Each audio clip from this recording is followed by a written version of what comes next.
હર હર મહાદેવ. આજના સૌને હર હર મહાદેવ. પ્રિયાંશ સ્કૂલથી આવી ગયો છે. જય શ્રી રામ, જય શ્રી કૃષ્ણ. જય શ્રી રામ, જય શ્રી કૃષ્ણ. બધા ચેતવની જય હો. ચલો અમે ઘરે જઈએ છીએ. પ્રિયાંશ સ્કૂલથી લઈને આવી ગયા છીએ અમે. જો આજના દિવસનો બ્લોગ પ્રિયાંશને સ્કૂલથી પિકઅપ કરીને સ્ટાર્ટ થયો છે.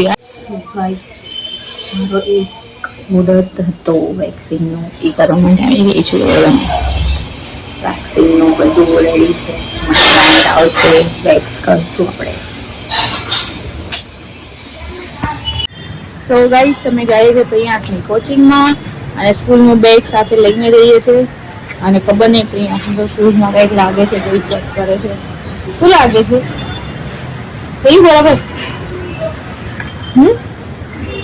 નથી થયું? હાલ ત્યાં જઈને જોઈશું. હાલ બેગની ઓલી લઈ લે. તો ચલો આપણે કોચિંગમાં પહોંચાડીએ પ્રિયાંશભાઈને અને મળીએ થોડી વારમાં પાછા. જો વિદાઉટ ફિલ્ટર હું કેવી લાગુ છું ફ્રેન્ડ્સ. સો ફ્રેન્ડ્સ અમે જઈએ છીએ અને હું ખબર છે તમને ડ્રાઈવ કરતી હોય એટલે રસ્તાનો સીન તમને બતાવી નથી શકતી. જો મારા પાર્કિંગમાં મોટા મોટા ઉંદરડા દિવસ રાત કાંઈ લેવા દેવા નહીં. બસ ભાઈ બહુ હેરાન કરે છે ઉંદરડા. તો ચલો મળીએ.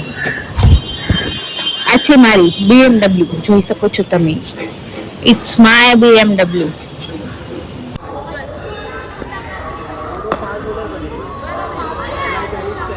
સો ગાઈસ શું કરો છો બધા? ઓલમોસ્ટ 11 વાગે તો બધા સુઈ જ ગયા છે, કારણ કે વાગો આવી ગયા છે 11:30 ઉપર થઈ ગયું છે. અને બસ મારા ઘરે જો બધા સુઈ ગયા છે, લાઇટ વાઇટ બંધ છે અને જો પૂરી ચાલી ખાલી છે બિલ્ડિંગમાં. બધા સુઈ ગયા છે અને લાસ્ટ શૂટ મારો મને ફરજ છે લાઇટે જોઈએ છે. સૂતા પહેલાં હું જે લાસ્ટ શૂટ છે સૂતા પહેલાં જ કરું છું. તો બસ આજનો દિવસમાં તો પૂરો દિવસ બહાર જ ગયો છે મારે.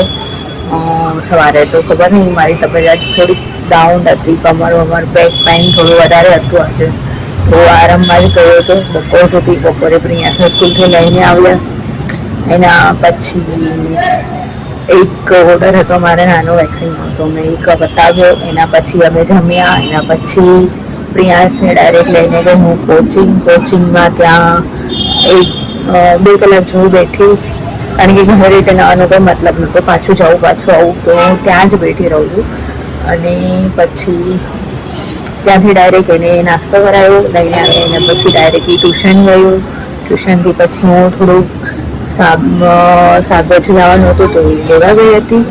અને એ લઈને હું આવી ઘરે આવીને ચા પાણી પીધા. અને એના પછી બસ થોડો આરામ કર્યો, કારણ કે મેં તમને જેમ કીધું એ પ્રમાણે મને આજનું થોડું બેક પેઇન વધારે હતું.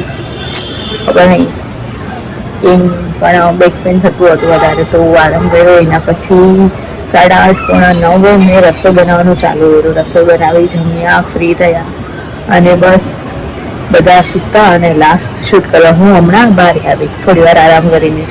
તો ગાઈસ આજના આખા દિવસમાં બસ મેં આ જ કર્યું છે, બીજું કાંઈ નથી કર્યું. અને ખબર છે હવે આપણે આ કામ ચાલુ કર્યું છે યુટ્યુબ, ઇન્સ્ટાગ્રામ અને ઇન્સ્ટાગ્રામ પર એક અલગ બીજી આઈડી પણ ચાલુ કરી છે.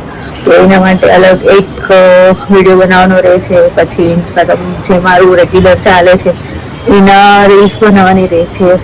અને પ્લસ આપણા યુટ્યુબનું કામ તો બધું એક સાથે ચાલુ કરી દીધું છે. અને પ્લસ મારું મેં જે ઓનલાઈન ચાલુ કર્યું છે એનું પણ. તો ભાઈ ભાર એટલો આવી ગયો છે માથા પર, પણ હવે ખબર નહીં કઈ રીતના એડજસ્ટ થશે. પણ ઠીક છે, ચલો કરી નાખશું આપણે. બસ તમારો સપોર્ટ બનાવી રાખજો મારા માટે. મને તમારા સપોર્ટની બહુ જરૂર છે. તો પ્લીઝ ગાઈસ મારો વિડીયો જોજો, લાઈક કરજો, શેર કરજો અને સબસ્ક્રાઈબ તો જરૂરથી કરજો. તો મળીએ ચલો નેક્સ્ટ કાલે.